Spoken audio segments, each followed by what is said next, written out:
I've been asked by a few people to give a better explanation as to how you can get MQA to your Mytek Brooklyn in this case, or whatever MQA enabled device you might be using.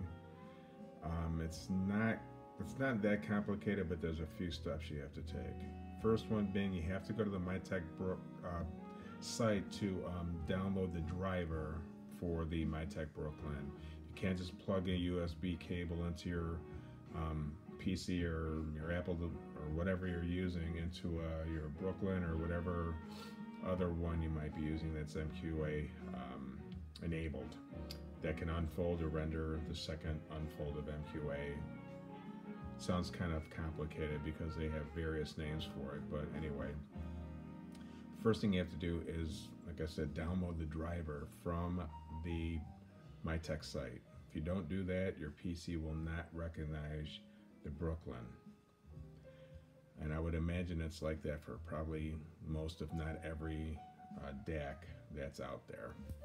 Especially, obviously, ones that have a USB input on them, which I would imagine most of them do. So, as you can see right now, what you have to do is go to Settings and go to Streaming.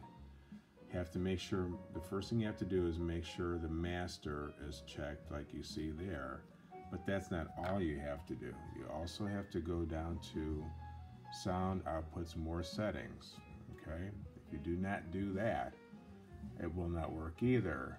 Not only do you have to have MQA pass-through highlighted, you have to use the Use Exclusive mode. If you do not have those highlighted, it won't work properly. You won't be getting MQA, so make sure those are checked too. Once you do that, you should be good to go. It's pretty simple once you know what to do. Now that's playing through a PC, but there's also other ways to get MQA. You can use a streaming device like this. It's kind of hard to see, but it's there, I swear. That is a Bluesound Node 2i. This is great because it's MQA right out of the box. You don't need an external DAC of any sort. It'll play up to 192 kilohertz right out of the box.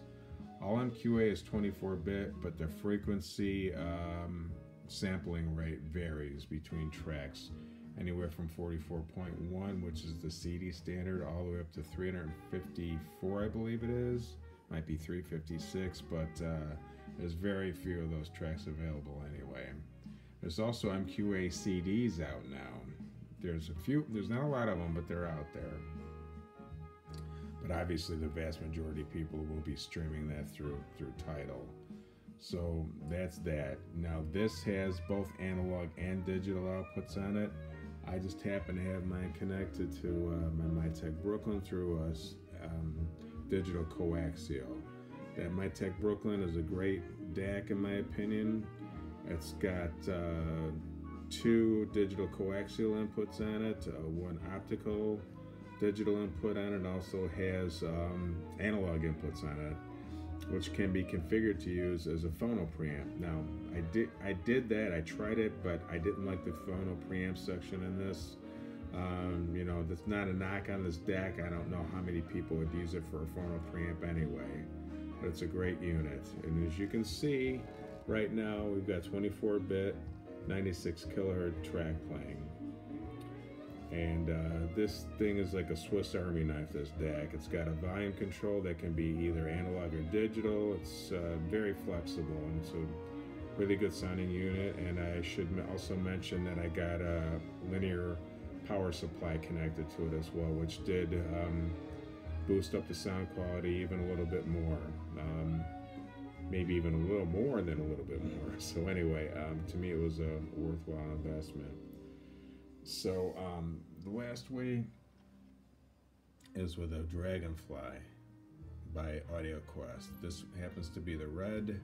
As you can see, it's USB on one side, and even though you can't see it that well, there's a headphone output.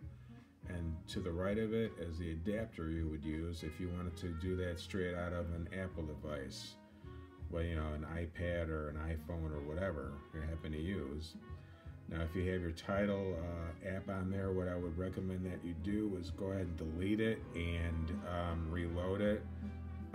That's what everybody I've talked to has had to do to get the MQA files accessible and play through that. So I hope that helps. If you have any questions, feel free to fire away and I'll try and answer them to the best of my ability. All right, thanks.